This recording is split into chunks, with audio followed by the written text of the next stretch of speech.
On to cultural program. हर camp के last में एक कल्चरल प्रोग्राम होता है, एक कल्मिनेशन हम सेलिब्रेट करते हैं। नाउ ये एनसीसी में इसको क्यों सेलिब्रेट करते हैं मैंने पहले भी बताया है, लेकिन आज मैं थोड़ा सा अलग आई ट्राई टू एक्सप्लेन। हम सबको पता है, हम क्लेम करते हैं कि हमारा इंडियन सिविलाइजेशन जो है सबसे पुराना है। हर जगह वर्ल्ड में कहीं पे भी जाते हैं हम बोलते हैं कि हमारा सबसे पुराना है, बिकॉज हमारे जो रामायण महाभारत ये सारे जो है वो 3000 साल पुराने 3000 साल पहले हुआ है करके हम क्लेम करते हैं। लेकिन जब हम वर्ल्ड के पास जाते हैं, माने दूसरे कंट्रीज के पास जाते हैं, they don't accept it. Accept इसीलिए नहीं करते हैं बिकॉज उसका कोई you don't have any proof, कोई प्रूफ नहीं है कि ये 3000 साल पहले हुआ था या 3000 साल पहले रामायण हुआ था या महाभारत हुआ था। तो इजिप्टियंस, ग्रीस, रोमन्स ये सारे बोलते हैं कि नहीं हम सबसे पुराने हैं बिकॉज हमारे पास लिखित प्रूफ है। उन्होंने किताबें लिखी थी और वो पास ऑन हुआ था जनरेशन से जनरेशन। हमारा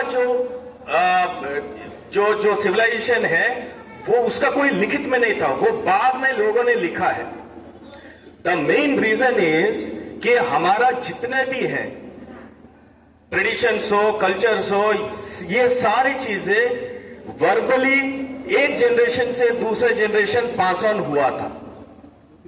ठीक है, तो एक जनरेशन से दूसरा जनरेशन पास ऑन होते होते हमें यह नहीं लगा कि हमें इसको लिख के रखना है किसी को प्रूव करने के लिए। बट दिस इज वर्ल्ड, ठीक है, यहां पे हर कोई प्रूफ मांगता है। तो उसके बाद हमें समझ में आ गया ओके ठीक है, हम भी एक प्रूफ बनाते हैं, तो हमने अपना सारे चीजें लिखा था। I am not talking only about Ramayan Mahabharat, I will even talk about Quran, सारे रिलीजियंस का। Now coming to this culture, how it is connected, वो कैसे कनेक्टेड है इस कल्चरल प्रोग्राम का। एनसीसी का एक मेन पिलर है unity in diversity. Now unity in diversity का मतलब यह है कि इंडिया में there are many traditions, many cultures, many races, ठीक है, मेनी रिलीजन्स, बहुत सारे हैं, सबका अलग अलग ट्रेडिशन है, सबका अलग अलग कल्चर है। नाउ इस पर्टिकुलर ट्रेडिशंस और कल्चर को हम ये कोशिश करते हैं कि हम जब ये कल्मिनेशन होता है तो जो लोकेलिटी, लाइक फॉर एग्जांपल हम लोग असम में हैं, कुछ एनसीसी पूरे इंडिया में है, कुछ एनसीसी अदर स्टेट्स में है। So we encourage cadets to perform their local folk songs, folk dances, ठीक है, so that they can showcase their tradition, they can showcase their culture.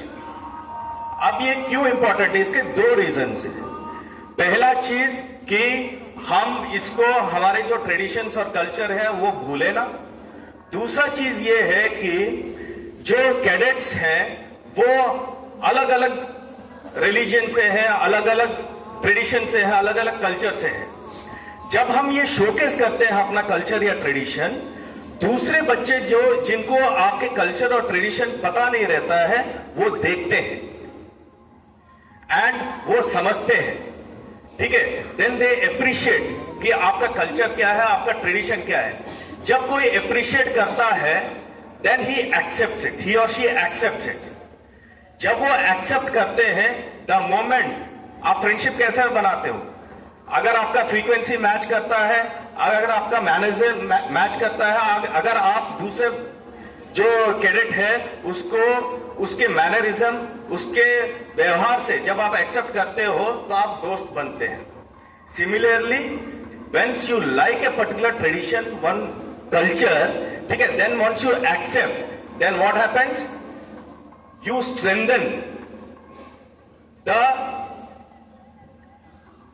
Strengthen and you get India, ठीक है, जितने भी culture से इन सबको आप एक यूनिटी की तरफ लेके जाते हो। and this unity is only because of the diversity what we have. ठीक है, that is the main reason why we have this cultural program. Now, cultural program करने का और भी